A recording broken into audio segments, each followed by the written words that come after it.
Welcome to Tandri Channel. Let's learn together. Bismillah, Assalamualaikum warahmatullahi wabarakatuh. Jumpa lagi bersama Tandri Channel.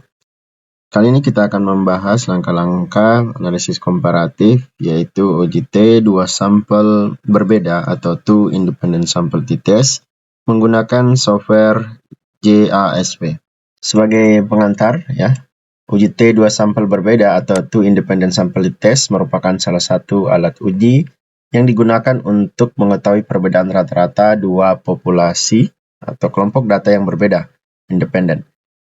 Dalam penelitian, pengujian ini dilakukan ketika kita ingin membandingkan rata-rata dua kelompok sampel. Misalkan ingin dibandingkan rata-rata kelompok eksperimen dengan kelompok kontrol, atau untuk membandingkan peningkatan data kelompok eksperimen dengan peningkatan kelompok kontrol.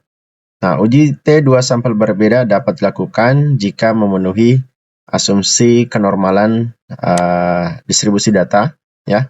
Jadi harus diuji distribusi datanya apakah normal atau tidak. Jika data tidak memenuhi asumsi distribusi normal, maka pengujian dilakukan dengan statistika non-parametrik, yaitu uji Mann-Whitney U, Kolmogorov Seminar Z, Musis Extreme Reaction, dan uji Wald. Nah, jika data memenuhi asumsi distribusi normal, maka selanjutnya dilakukan pemeriksaan kehomogenan varians kelompok data, ya.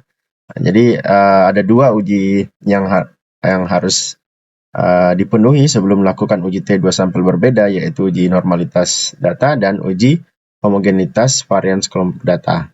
Nah,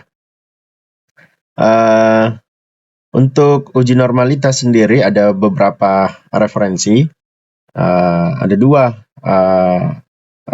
pendapat. Ada yang mengatakan bahwa uji normalnya dilakukan masing-masing kelompok data sampel. Ada yang mengatakan keseluruhan data kedua kelompok digabung kemudian diuji normalitasnya. Nah, ini menurut saya yang paling kuat, ya, jika kita mengacu pada referensi dari Suwanda, ya. Suwanda di sini menuliskan persamaan dari model pengujian uji T2 sampel berbeda, ya. Di sini membandingkan faktor 1, faktor 2, ya, faktor pembedanya. Kemudian dibuat dalam persamaan regresi atau model ANOVA-nya, ya. Nah, di sini dikatakan bahwa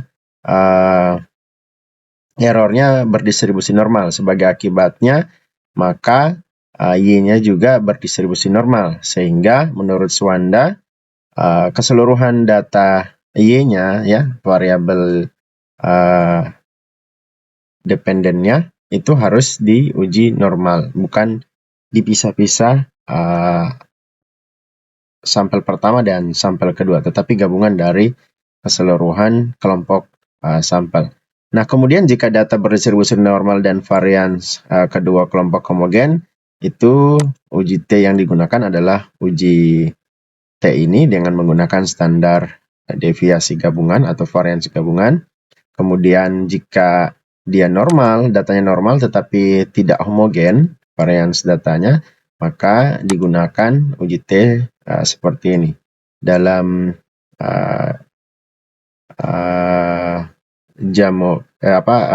JASP itu sudah disediakan uji alternatif bagi data yang tidak memenuhi kedua asumsi ini. Ya, sama seperti halnya di software Jamovi. Nah, untuk hipotesisnya, jika hipotesisnya adalah hipotesis dua pihak, seperti ini, ya. Ada yang menggunakan mu1 kurang mu2 sama dengan 0, ada juga handolnya mu1 sama dengan mu2. Kedua rumusan ini sama saja, yang mana yang kita menggunakan tidak jadi masalah. Nah, ini juga adalah contoh-contoh jika pengambilan keputusan dilakukan jika pengujiannya dua pihak maupun satu pihak. Kemudian pengambilan keputusannya berdasarkan nilai T hitung dibandingkan dengan T tabel atau melihat nilai signifikansi atau nilai probability-nya atau p-value-nya. Nah, nanti sebentar kita lihat. Nah, langsung saja ke langkah-langkah analisis datanya. Kita siapkan datanya. Nah, data awalnya, jika kita melakukan penelitian, data awalnya akan tersusun seperti ini ya. Misalkan kita memiliki data kemampuan berpikir kreatif matematis siswa yang diajar dengan model pembelajaran konvensional dan PBL, siswa kelas eksperimen ya. Nah, terlebih dahulu sebelum kita masukkan ke JSP, kita pasti menyusun datanya terurut seperti ini ya, ke bawah. Kemudian kita kode, 1 itu untuk kelas PBL, eksperimen, dan 2 untuk kelas konvensional. Ya. Sama halnya dengan langkah-langkah yang ada pada software lain seperti SPSS, Minitab, Jamovi, dan Stata. Kita copy datanya seluruhan yang telah digabung, kemudian kita masuk ke JASP-nya, kemudian kita klik New Data, kita paste di sel pertama, kita paste ya. Kemudian klik 2 kali pada kolom 1 untuk mengganti namanya, kita klik nama variabelnya KBKM, kemampuan berpikir kreatif matematis siswa.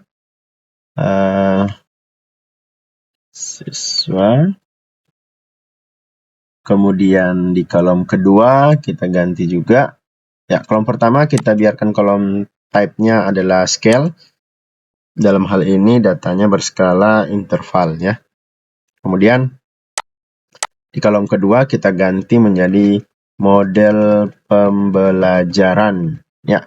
Nah, untuk kolom type-nya kita ganti menjadi nominal ya, karena untuk variabel bebasnya di sini adalah faktor, atau dengan dalam penelitian eksperimen disebut faktor pembeda, itu berskala nominal atau ordinal ya. Kemudian labelnya kita ganti karena nominal, maka kita perlu menuliskan kategorinya. Data 1 itu untuk model pembelajaran PBL, 2 untuk model pembelajaran konvensional. Ya. Oke, setelah itu kita bisa close dan apply. Nah, datanya sudah terganti di sini ya, PBL konvensional. Langkah pertama kita lakukan analisis atau uji asumsi ya. Uji asumsi yang pertama kita lakukan menurut preferensi selain Suwanda tadi ya, ada yang melakukan pengujian untuk masing-masing kedua kelompok sampel. Nanti juga kita akan melakukan yang untuk keseluruhan. Kita lakukan dulu yang pertama untuk masing-masing kedua kelompok sampel. Kita klik menu deskriptif, kemudian deskriptif statistik. Kita masukkan KBKM ke variabel dan model pembelajaran ke split. Ya, kemudian kita pilih statistik. Yang lain kita bisa uncentang dulu. Kita fokus kepada distribution dan klik Shapiro-Wilk test ya. Di sini bisa kita konversi, transpose model tabelnya seperti yang kita inginkan ya. Nah, berdasarkan uji normalitas pada masing-masing kelas, kita memperoleh nilai p-value Shapiro-Wilk itu sebesar untuk PBL sebesar 0,194 dan konvensional sebesar 0,060. Nah, di sini lebih besar masing-masing kedua kelas ini, kedua model pembelajaran berdistribusi normal, di mana nilai signifikansinya atau nilai p-value-nya itu lebih besar dari 0,05, sehingga dapat dikatakan datanya telah berdistribusi normal untuk masing-masing kelas. Selanjutnya kita masuk ke langkah-langkah uji T2 sampel berbeda atau two independent sample t-test. Kita klik t-test, menu t-test, kemudian independent sample t-test. kita masukkan KBKM, variabel KBKM siswa ke dependent variable dan model pembelajaran ke grouping. Nah, di sini ada pilihan tes, student, will, man-with-nya. Nah, uji kita centang student, kemudian biarkan dulu di student. Kita cek dulu asumsi ceknya, ya. Kita centang dulu asumsi ceknya. Kita lakukan pengecekan pada uji asumsi normalitas dan kesamaan varians, equality of variance. Di sini kita bisa memilih menggunakan uji Brown atau Levene. Kita gunakan uji yang umum dipakai di software, sama halnya di SPSS, Jamovi, dan Minitab, yaitu menggunakan uji Levene. Nah, di sini kita dapat lihat, kita bisa juga mencentang kiki plotnya. Kita dapat melihat pada uji asumsi atau asumsi cek, kita bisa melihat berdasarkan uji normalitas, ya. Pada uji normalitas ini output yang dikeluarkan kolomnya yang pertama residual, ya. Ini sesuai dengan teori yang dikemukakan oleh Suanda tadi, bahwa yang diuji dalam model dalam uji T dua sampel berbeda ini sama seperti yang dilakukan pada uji ANOVA maupun uji regresi, di mana yang diuji adalah residual dari model uji T dua sampel berbeda, sehingga sama seperti output yang ada pada JASP ini, bahwa data yang seharusnya diuji normalitasnya adalah data residual ketika keseluruhan data telah digabung. Digabung menjadi satu, kemudian dilakukan pengujian normalitas data. Di sini kita lihat nilai probabilitasnya sebesar 0,471, lebih besar dari 0,05, sehingga dapat kita katakan datanya telah berdistribusi normal. Data penelitian kita telah berdistribusi normal. Ini juga bisa kita lihat dari nilai kiki plotnya atau sebaran data kiki plotnya, ya. Di mana plot-plot data ini mengikuti garis lurus ini, ya.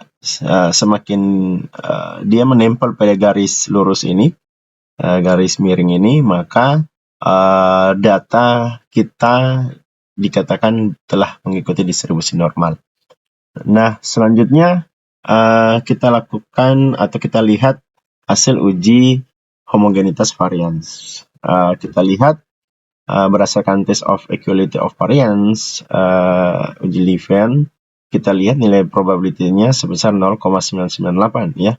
Besar sekali. Nah, lebih besar dari 0,05, sehingga dapat kita katakan bahwa varians kedua kelompok data yang kita uji telah memenuhi asumsi homogenitas, ya.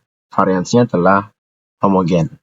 Nah, seandainya uji normalitas tidak terpenuhi, maka kita di JSP itu menyediakan tes man-with-nya U, ya.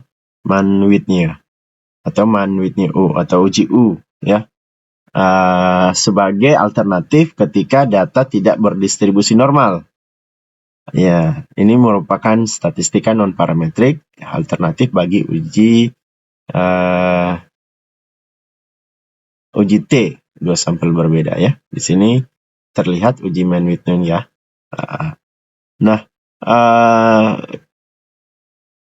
kemudian bagaimana jika ternyata datanya normal, tetapi variansnya itu heterogen atau tidak homogen? Maka uji T yang digunakan adalah uji T menurut atau uji T Wills, ya, bukan uji T student atau uji T student, tetapi uji T Wills, ya. Ini digunakan ketika variansnya tidak homogen, ya, seperti yang tadi saya perlihatkan, ya. Ini uji T Wills, ya. Nah, Karena data kita telah berdistribusi normal dan kedua variansnya telah memenuhi asumsi homogenitas varians, maka kita bisa menggunakan uji test student. Dan interpretasinya ya dapat kita lihat di sini. Ya. Kita juga bisa mengeluarkan nilai effect size-nya dengan mencentang effect size, kemudian coherence D kita pilih, kemudian confidence intervalnya bisa kita keluarkan, location parameternya juga ya. Di sini sudah saya ringkas juga, sudah saya keluarkan outputnya secara keseluruhan. Di sini kita lihat bahwa nilai p-value-nya itu sebesar 0,004 ya, 0,004. Maaf. 0, ya di sini kita lihat 0,004 lebih kecil dari alfa ya, nilai alfa 0,05, bahkan lebih kecil juga dari 0,01% ya tingkat kesalahan, sehingga dapat kita katakan bahwa terdapat perbedaan kemampuan berpikir kreatif matematis siswa antara siswa yang diajar dengan model pembelajaran PBL dengan model pembelajaran konvensional jika kita menggunakan uji dua pihak. Jika kita menggunakan uji satu pihak, yaitu pihak kanan, di sini kita dapatkan nilai p-value-nya sebesar 0,002, yang berarti bahwa model pembelajaran kemampuan berpikir kreatif matematis siswa yang diajar dengan model pembelajaran PBL itu lebih baik, greater than model siswa yang diajar dengan model pembelajaran konvensional. Ya. Nah, di sini juga kita bisa melihat bahwa mean difference-nya itu sebesar 7,938, yang berarti bahwa selisih antara rata-rata kemampuan berpikir kreatif siswa yang diajar dengan PBL dengan konvensional itu sebesar 7,938.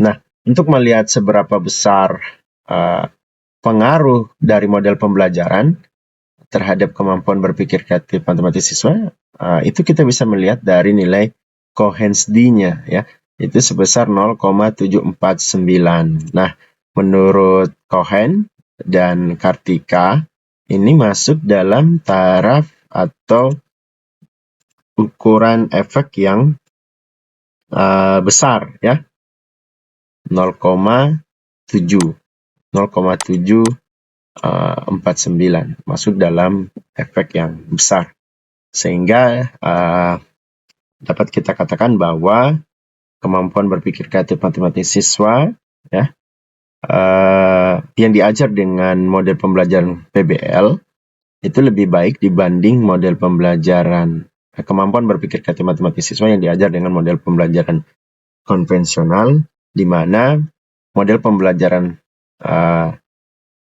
yang digunakan ya itu memberikan efek yang besar bagi kemampuan berpikir kreatif matematik siswa. Nah, itulah tadi langkah-langkah analisis komparatif, yaitu uji T2 sampel berbeda atau two independent sample t-test menggunakan software DSP.